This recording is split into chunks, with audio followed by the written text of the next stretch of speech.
안녕하세요. 조용히 회사 다니는 사람입니다. 네, 오늘은 2024년 10월 12일 토요일이고요. 제 S&P 500 투자 일지 남기는 날인데요. 이번 영상에서는 제 S&P 500 투자 일지 영상 본질에 맞게 제가 매달 월급날 어떻게 S&P 500 투자 매수 금액을 정하는지 그런 이야기를 좀 자세하게 드려볼 생각입니다. 그래서 제가 투자하는 컨셉은 전체적으로 S&P 500이 만약에 이제 반토막이 나더라도 어떻게 나는 버틸 수 있을지 그런 전략을 세우고 있는지를 말씀드려 볼 계획입니다. 먼저 또 새롭게 제 영상 보시는 분들이 제가 무슨 말 하고 있는지 이해하실 수 있도록 투자 목표를 말씀을 드려보면은 일단은 제 경제적 자유 달성 목표 100%를 연속 2년간 한 번 하루도 빠짐없이 100%를 초과 달성을 하면은 퇴사할 수 있는 자격을 얻는다. 퇴사하겠다, 반드시 퇴사한다 이게 아니고요. 퇴사할 수 있는 어떤 자격을 얻는다로 보시면 되겠습니다. 그리고 저는 투자 원금으로는 한 2억 좀 넘게 이렇게 투자를 하고 있고요. 현재 평가 금액으로는 2억 2,500만 원 정도, 2,400만 원 정도 수익이 나고 있습니다. 그래서 지금 목표 달성률은 39.66%고, 제가 이제 자산을 보면은 이제 실거주하고 있는 아파트 한 채가 자산 전체의 한 85% 정도를 차지하고 있다. 즉 10억 조금 넘는 자산을 순자산을 가지고 있다 보시면 되겠고요. 그래서 이 39.66%는 어떤 기준이냐? 일단은 S&P 500으로 5억 6,700만 원을 평가금액 기준으로 모아야 되고, 이거는 스파이 S&P 500 ETF 중에 가장 유명하고 오래된 거죠. 10.47% 정도 매년 수익을 내고 평균적으로 낸다 이렇게 보고 있는데, 이 정도 돈이면은 이 5억 6,700에 10%면 5,700 정도 되잖아요. 5,700이면은 우리가 상위 20%가 한 달에 490만 원 정도 쓴다고 통계적으로 정해져 있으니까 이 돈을 S&P 500만으로 만들어낼 수 있다 이렇게 보고 있어서 정했고요. 근데 이게 되게 타이트한 금액이기 때문에 5억 6,700을 달성했다 해가지고 뭐 정말로 회사를 즉시 관둔다 이런 뜻은 아니다. 하지만 이 정도 모으면은 내가 회사를 안 다니더라도 최소한 이제 뭐 부유하게는 못 살더라도 밥은 먹으면 살 수 있겠다. 근데 이런 생각으로 정해봤습니다. 그러면 저의 한 주간 제 S&P 500 ETF들의 퍼포먼스를 보면은 320만 원 정도 수익이 났고요. 그래서 전주 대비해서 목표 달성률이 많이 올라갔다. 왜 그랬나 봤더니 역시나 S&P 500이 5,800을 넘기고 1.51% 오른 모습 보여줬고요. 원달러 환율도 1,349원 이렇게 0.44% 올랐기 때문에 S&P 500에 투자하고 있지만 그 타이거 미국 S&P 500 그 달러 환율로 해지하지 않는, 그러니까 달러에 따라서 원화의 가치가 변동이 되는 ETF를 투자하고 있고 또 VO를 직접 투자하고 있기 때문에 이런 식으로 달러가 오르면은 환율이 오르면 저의 원화 표시 자산도 따라서 오르게 됩니다. 그래서 300만 원 정도 이렇게 수익이 날 수 있었다 확인했고요. 저희 올해 작년 12월 29일 종가 대비해서는 2천만 원 정도가 수익금이 나고 있고 순수 현금으로는 4,900만 원 정도 이렇게 불입이 되었습니다. 올해 월별 투자 수익 보면은 저는 뭐 다른 거는 다 오르내리를 할 거기 때문에 집중하지 않고 있고 이 빨간색 투자 원금이 늘어나는 거 이것만 집중해서 보고 있습니다.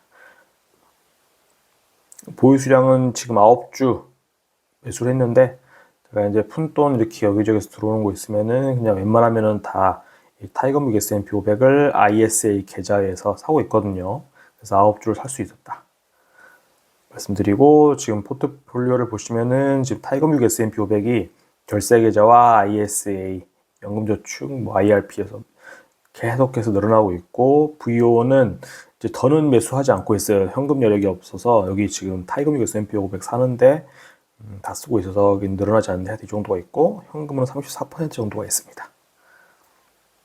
그리고 절세 계좌 활용 로직, 이거는 제가 이런 컨셉으로 투자하고 있다라는 거를 제 영상에서 이렇게 보여드리는 거고, 필요하시는 분들은 스마트폰은 좀 작기 때문에 컴퓨터 화면에서 제 유튜브 영상을 보시면은 이 부분 캡처하셔가지고 참고해 보실 수 있을 것 같습니다. 그럼 이제 본격적으로 제가 S&P 500을 어떤 컨셉으로 매수 비중을 정하는지 말씀을 드려보면요. 뭐 간단합니다. 1년을 기준으로 해가지고 최근으로부터 1년, 그때 1년간의 최고가, 최저가를 기준으로 쌀 때는 많이 사고 비쌀 때는 조금만 사는 전략, 아주 직관적이죠.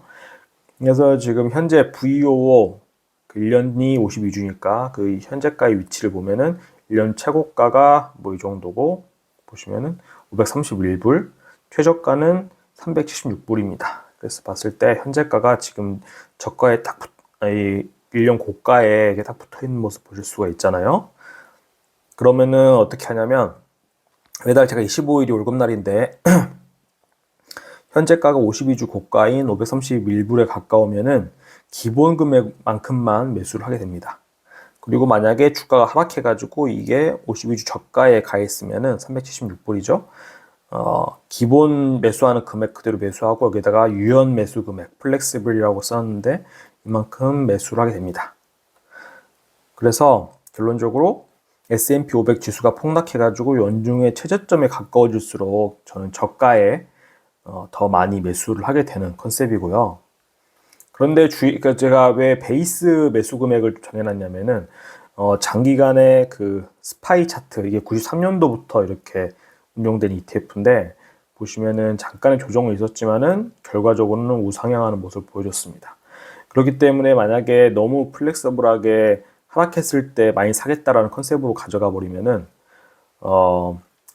물량을 많이 모을 수 없는, 왜냐면 항상 그 보면 올해만 해도 계속 그 52주 최고가, 1년 최고가에 머무르는 경우가 있었기 때문에 베이스 금액이 없다고 하면 올해 매수할 수 있는 찬스가 별로 없게 됩니다.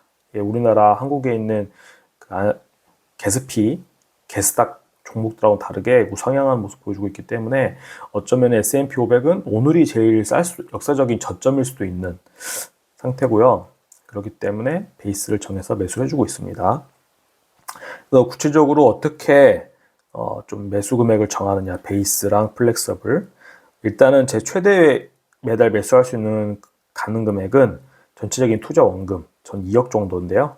그래서 여기에 10%를 매달 최대 매수할 수 있는 금액을 정해놓고 기본 매수할 수 있는 금액은 이 2천만 원에 20%, 400만 원이겠죠. 400만 원 정도를 매달 기본적으로 매수를 하게 됩니다. 그럼 여기다가 플렉서블 매수 금액은 이 최대 매수가 가능 금액 2천만 원에 곱하기 80%죠. 그리고 현재 위치에 따라 가지고 약간 수학인데 2의 제곱으로 합니다. 그래서 현재 위치가 예를 들어서 0%다 하면은, 네, 제가 말하다 보니까 오류가 발견돼서 방금 좀 수정을 했는데 플렉서블 매수 금액은 다시 말씀드리면은 여기 최대 매수 금액 2천만 원에 80%에다가 곱하기 현재 위치가 예를 들어서 최고가에 가 있다. 그러면 0의 제곱은 이건 0이 되죠. 플렉서블은 그러면 0이 되고요. 만약에 여기서 현재 위치가 52주 최저가에 가서 붙어 있다. 그러면은 100%니까 1이잖아요.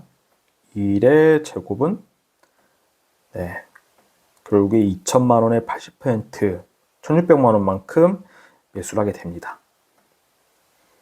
이 제곱을 쓰는 이유는 제곱을 함수를 표현해 보면은 만약에 이게 1배면은 이렇게 직선함수가 되고 2배가 되면 이런 식으로 증가되잖아요. 그래서 좀 극대로 많이 하락했을 때 더 매수하는 금액을 극대화시키려고 이렇게 좀 정해봤고요.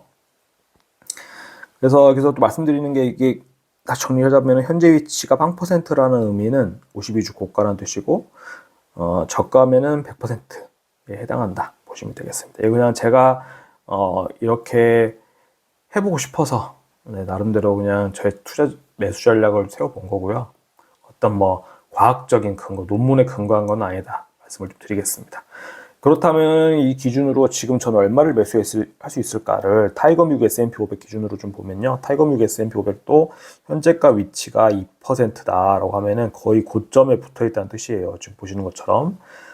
그러면은 베이스 매수 금액은 사실상 400만 원 이렇게 할 수 있는데 플렉스는 2%밖에 안 되기 때문에 2%에 제곱을 했더니 8,300원밖에 이제 매수를 못하는, 그러니까 비쌀 때는 많이 못 사게 되는 상태인 거죠. 그래서 좀 이걸 읽어보면은 근데 S&P 500은 한국 주식과는 다르게 계속해서 역사적 신고가를 갱신하면서 우상향한 성질을 보이고 있기 때문에 폭락을 기다리면서 이 매수 금액을, 그러니까 베이스 매수 금액을 낮추는 거는 좀 무모하겠다 이렇게 생각을 하고 있습니다. 저렇게 플렉서블 금액을 써놓은 이유는, 이게 좀 중요한 말인 것 같아요. 사람이 이렇게 하락하는 구간에 오면은, 저는 S&P 500을 장기 20년 이상 투자를 하고 싶은데, 이때 투자를 망치는 가장 큰 원인 중에 하나가 주가가 폭락해서 평가금이, 지금 저는 2억 정도를 투자하는데 반토막만 나도 1억이 날아가는 거거든요. 이랬을 때 느끼는 심리적인 압박감, 공포심 때문일 거예요. 그래서 하락을, 이런 폭락장 50% 이상 하락하는 거를 항상 가슴 속에 약간 염두를 해두고 투자를 하고 있는데, 이렇게 하락했을 때 어떻게 할 거냐. 컨틴전시 플랜이라고 저는 정해봤는데, 컨틴전시 플랜은 챗GPT한테 물어보면은 이렇게 하는 거죠. 예기치 않은 상황, 50%를 하락할 거라는 건 예기치 않은 상황이잖아요. 이런 비상사태에 대비해서 미리 준비하는 계획을 말하고요. 이 컨틴전시 플랜은 결론적으로는 여기서 사업이라고 했는데 제 투자의 연속성을 유지하고 피해를 최소화하고 중요한 자산, 돈이죠. 이거를 보호하는 데 목적이 있습니다. 역사적으로 보면은 S&P 500도 몇 차례 큰 폭락이 있었다고 합니다. 챗GPT한테 물어봤죠. 오래전 이야기지만 1929년에 대공황이 있었고 이때 86%는 하락했다고 합니다. 87년 제가 태어난 해에 블랙먼데이가 있었는데 이때도 하루 만에 22%가 하락을 했고요. 2000년 닷컴 버블 붕괴, 이때도 49% 하락을 했습니다. 이 2년에 걸쳐서 이제 이렇게 하락했고 49%가 빠졌고요. 2008년에도 글로벌 금융위기 때 57% 하락을 했고, 이때도 2년 제가 군대에 있을 때였는데 이렇게 하락을 했었고, 코로나 팬데믹 때도 34% 이렇게 2020년 3월 한 달 만에 34%가 이렇게 하락을 했었죠. 이때는 이제 저의 컨티니언시 플랜이 동작을 하게 될 거고, 그러면 구체적으로 과거를 기준으로 좀 보면은 어떤 식으로 매수 금액이 정해지느냐. 여기 보시면 이쪽은 베이스 금액이고, 베이스 금액은 제가 월급이 연간 3% 정도 늘어난다고 전제하에 베이스 금액은 매년 꾸준합니다. 약간 계단식으로 증가하는 모습 보실 수가 있을 거고, 그리고 컨티니언시 플랜, 이게 지금 이 파란색 선이 S&P 500의 종가인데, 월별 종가죠. 근데 보시면은 이 플렉스블 금액이 튀는 모습을 볼 수가 있는데, 튀는 구간이 언제냐라고 보면은 2008년 금융위기 때 기준으로 이렇게 주가가 하락하고 있을 때, 최저점으로 하락했을 때 정말 많이 매수하게 되죠. 그리고 아니죠. 이 금리 인상기 때 이렇게 최근에 하락했을 때도 이렇게 금리 튀어가지고 많이 매수하게 되는 모습 볼 수 있습니다. 2020년 코로나 때도 역시나 이렇게 많이 하락했을 때 많이 매수하게 되는 이런 모습을 보실 수가 있습니다. 그럼 저는 이제 컨틴전시 플랜을 가동할 수 있는 이 투자금을 어디서 만들어낼 것이냐?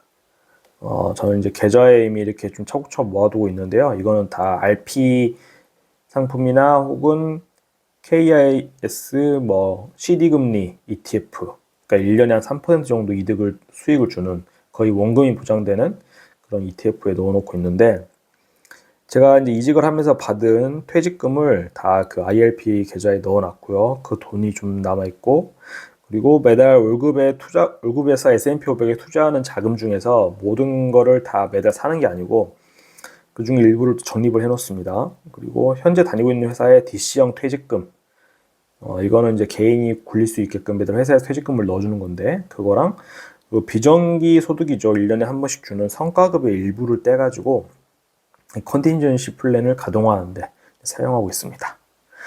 그리고 이제 마지막이 될 텐데, 마지막 장표인데, 우리나라의 부동산 불패 신화죠.